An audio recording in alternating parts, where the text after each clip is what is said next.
Welcome to Satsuki Bonsai Demystified. Today we'll be talking about the elusive and misunderstood topic of winter care for Satsuki azaleas. I hope you'll join us for our discussion.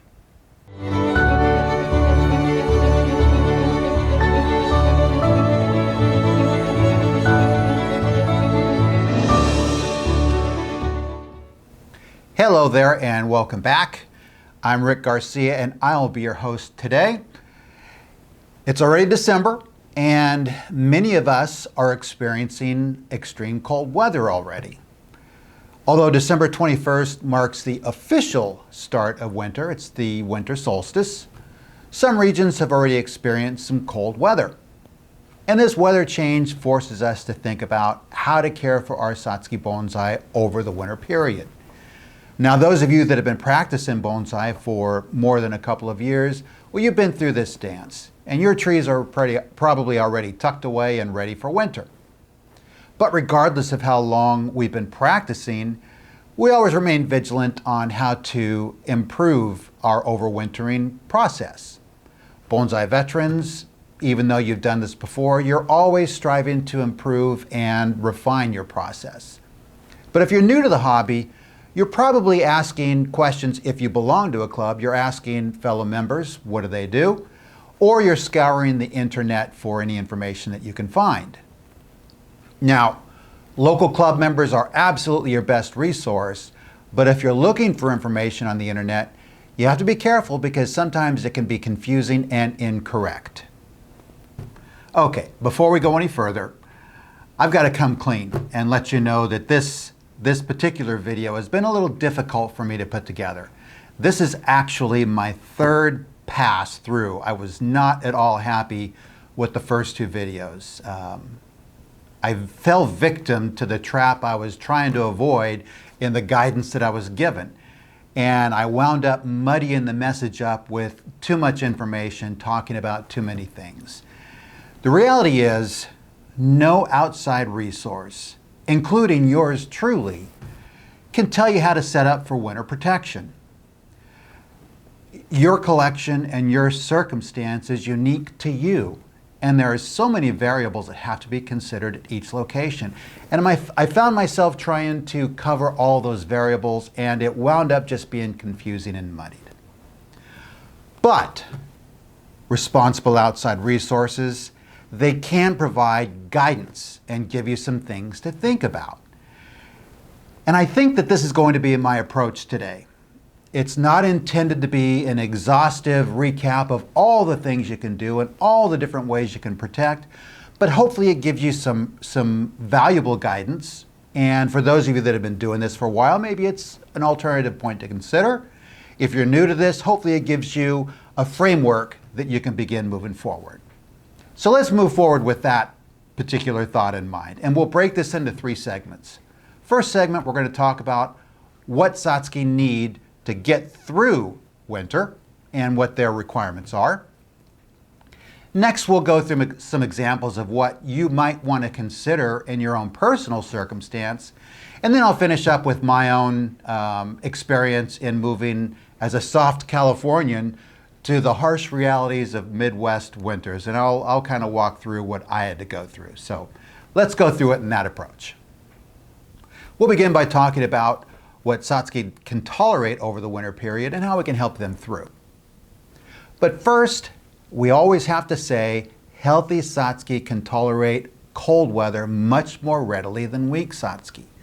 And that's a drum I'm going to beat often and loudly, the need to keep healthy Satsuki azaleas. First, you need to know the variety of each Satsuki in your collection. In my book, I broke Satsuki down into three main groups: northern varieties, southern varieties, and crossbreeds. And these guys here are going to help illustrate that point. In the back we have Hakurin, over here we have Kumpu, and here we have Kobai Nishiki. And what we're going to do is let's take a leaf from each one of these trees and we'll do a comparison as we talk about the differences between each one of those groups. Here are the leaves from Hakurin in the back, Kumpu on the side, and Kobai Nishiki in front.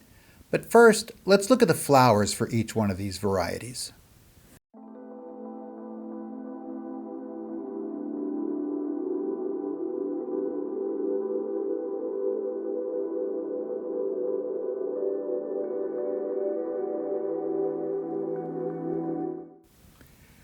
I'll begin our leaf comparison by noting natural Satsuki hybrids from the south had larger, more rounded leaves, whereas natural hybrids from the north had smaller, more pointed leaves. Because northern Japan has colder winters than southern Japan, those varieties whose lineage includes natural hybrids from the north are going to be more cold tolerant than those whose lineage includes natural varieties from the south. Also, crossbreeds are weaker than natural hybrids and are less tolerant of colder weather. The good thing to know is Satsuki can tolerate cold temperatures. Now in my book, I mention that it's best to give protection as temperatures drop down to 27 degrees Fahrenheit. To be honest with you, that was a real conservative number. I understood the responsibility of putting these kind of numbers out in my book, and I wanted to establish a reasonable buffer to ensure that any of the readers had protection in case their trees were a little bit on the weak side. Below 27 degrees, Satsuki have got to be healthy, and they've got to be sited in the correct location. With those things being in place, Satsuki can take temperatures down to 23 degrees Fahrenheit with no problem, with no protection. You set your trees up for success through the winter period by allowing them exposure to the cooling temperatures through fall up to winter. This enables the trees to naturally acclimate to the upcoming winter period.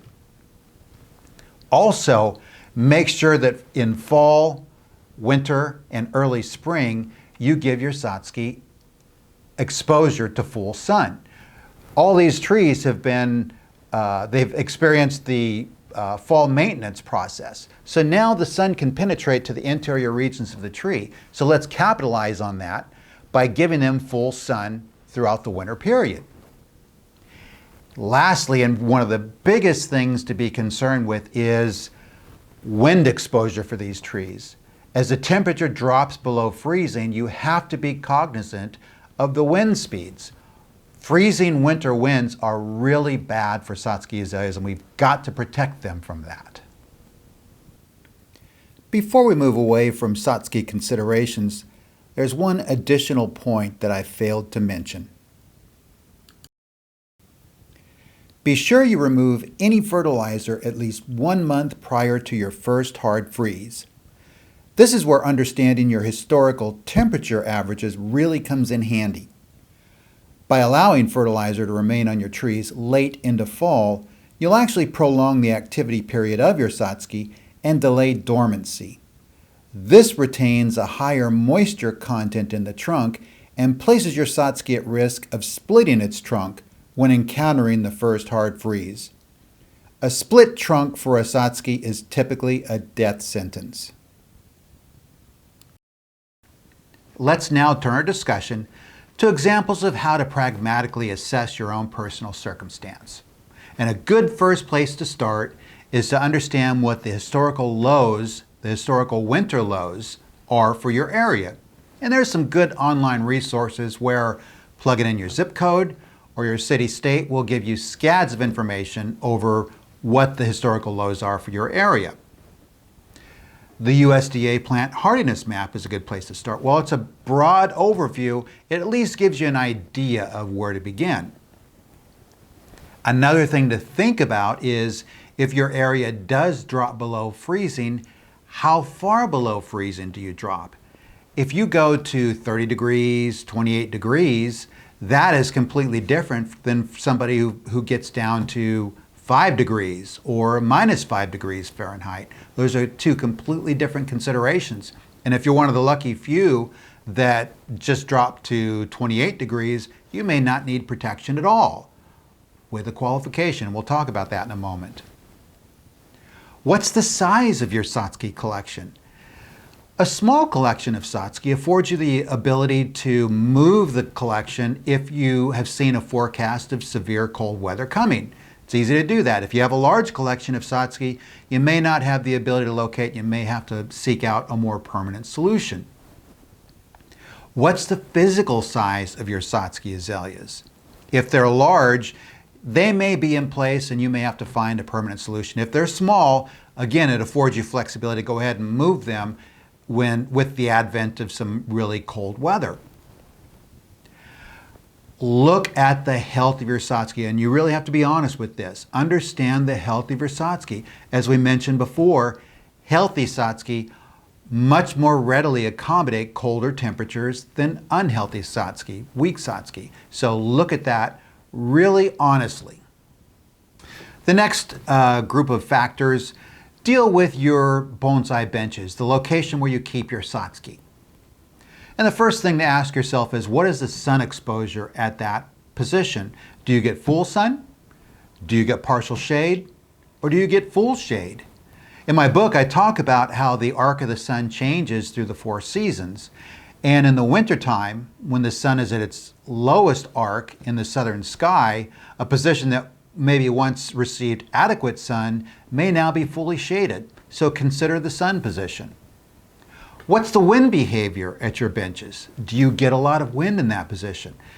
As we mentioned before, the frigid winter winds are bad for Satsuki. So make sure that they're protected and out of the cold winter winds. And it may be possible that you need to consider a summer position and a winter position based upon the sun exposure and the wind behavior. Do you have a garage or a basement? These can serve as great short-term measures if you have seen a forecast of severe cold weather coming. I've located my trees in a garage for up to a week without any warming mats or grow lamps, with no issues at all. Does your budget allow for purchasing a solution like a greenhouse or cold frame? We all have budget constraints, and if you have the ability to purchase a solution, that would be great. The right solution for you is really the intersection between the budget that you have available, how much space you have available in your property, what your location is, and the size of your collection. It's the solution that works for you is going to be unique to you and your circumstance. Understanding how to protect your Satsuki in winter, it can be really confusing. If you're lucky enough to belong to a club, the club is going to be your best resource. You'll have club members that have went through winters and they can give you really good, specific, targeted advice for your specific location. So do capitalize on that if you belong to a club. If you don't belong to a club, online resources may be your only option. But I would say before you actually rely on online resources, research if there are other bonsai clubs that are in a region that has a similar winter to yours. They'll probably be willing to give you some advice on how you might prepare. And while it may not be specific for your area, at least it can give you a starting point and some things to consider from people that have been through it before. Always go to those people that have lived in the area or a similar circumstance. If you do have to go to online resources like social media sites or videos or online papers, all I would say is just be careful. They can be confusing, they can be incorrect. In many cases, they fail to consider the numerous factors and variables that are resident in your area, and they try and give this overarching advice that may not be relevant to you, and if you were to implement it, it may actually hurt your Satsuki. So just be really cautious about implementing unproven or untested online advice. And a final word on the USDA plant hardiness map. While it's a really good overarching resource, a good broad research, it's focused on landscape plants, not on bonsai. So just understand that there are going to be some adaptations required for bonsai beyond what the map tells you. And it also can't account for the local influences that are specific to your area. So, in short, be prudent when you're seeking advice. Bonsai clubs are in your area or in elements that are very similar to your area are going to be your best source. Ultimately, rely on your own good common sense and you will get through this. So now we come to the third part of this video where, with your indulgence, I would like to humbly relate my own experience preparing for winter. And for those of you that have watched any of my earlier videos, you may recall me mentioning that in 2023 I had relocated. Now, the thing to know about this is winter care in most of California, it's pretty darn easy. In all of the locations where I lived, I kept my trees outdoors all year. And the coldest temperatures that I faced during that period of time, it was down to 25 degrees Fahrenheit. During these cold spells, if I felt like there was going to be some wind blowing or it might dip even below 25, I would just go ahead and install some shade cloth around the bench area, and that was typically sufficient to protect from any of the really hard frosts. Now, winter in California is the time at which it experiences the most rain. It's not necessarily the frigid cold, but there's a lot of rain. And my challenge was trying to keep the root ball dry. So I would tip them up or make sure, as I mentioned earlier, that they got full sun throughout the course of the day. But that was really the extent of what I had to worry about, was just the oversaturated root balls. And I knew the area I was relocating to was going to be considerably colder than what I had experienced in California. In the area where I lived in California, according to the USDA plant hardiness map, I was in 6B. The area where I live is 9B, so it's considerably colder. Considering the size of my collection and the size of the trees in my collection, I determined that I needed a greenhouse. And because I required a large greenhouse, I needed to research manufacturers or companies that made a large one that could withstand some pretty heavy winds as well. So I finally found a place, placed an order, and it was a 4-month lead time between the order and when they can actually install the greenhouse. Fortunately, I was able to get that in, and by the end of late October, the greenhouse was in place and I was ready to go. Now, I had no experience with a greenhouse. This soft Californian, I just kept them outside in the permanent benches in one location, and that was it. But this was a whole different beast, and I hadn't had to deal with greenhouses before. And I was completely unaware. You know that greenhouses are efficient. That's kind of what they're there for. But I just had no idea how efficient they really were. And I found out in October and November, they heat up really quickly. Even on fairly cold days, the interior temperatures of those things come up really quick. Because of all the things related to just moving to an entirely new state and getting the collection out, I didn't have any time to set up a permanent electrical drop out to the greenhouse. I had to basically run a couple of long extension cords out to the greenhouse to get any kind of power out there. I was also clueless on what kind of heaters, how would I heat this thing? I was researching heaters like crazy and finally found a couple that seemed to work pretty good, that were rated pretty good. I actually went through about 6 different heaters. The first 4, they just didn't do a very good job heating. I finally found some that did. So I had 2 long cables running out where I would put heaters on either side of the greenhouse, and I had to put the extension cords in different circuits so I didn't overload any one circuit. It was a lot of trial and error getting this thing up to place. And one thing I found is that once the temperatures dropped below 15 degrees Fahrenheit, that temperature just overwhelmed those heaters that I had out there, and the internal temperature in the greenhouse just started dropping. So it required the purchase of an additional propane heater. I think it was a 30,000 BTU propane heater. Then came January, and we saw a cold snap that lasted for 3 weeks. This cold snap, As I recall, the coldest night got down to about -3 degrees Fahrenheit. And during this cold week, this 3-week stretch, I had to run the propane heater 24/7, the entire 3 weeks, along with those 2 small electric heaters. Even with the propane heater running and the 2 electrical heaters, the temperature in the greenhouse still got down to 10 degrees Fahrenheit. And I got to tell you, being a soft Californian going through this kind of winter for the first time, I was a basket case for the entire 3 weeks. I was walking out to the greenhouse through the snow in many cases at 1 o'clock in the morning, 3 o'clock in the morning, 4 o'clock in the morning, checking the trees, looking, making sure that the propane heater was still running. But it was a trying time for me.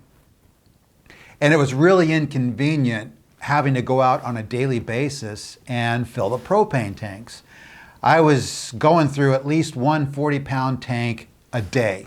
So for the entire 3 weeks, it was just back and forth filling that tank. Got through the winter, and all the trees got through it okay, except for one. It was a tree that I liked. It's a flower that I really like. The variety was called Bonkanotski. And it was a nice trunk, but I lost it.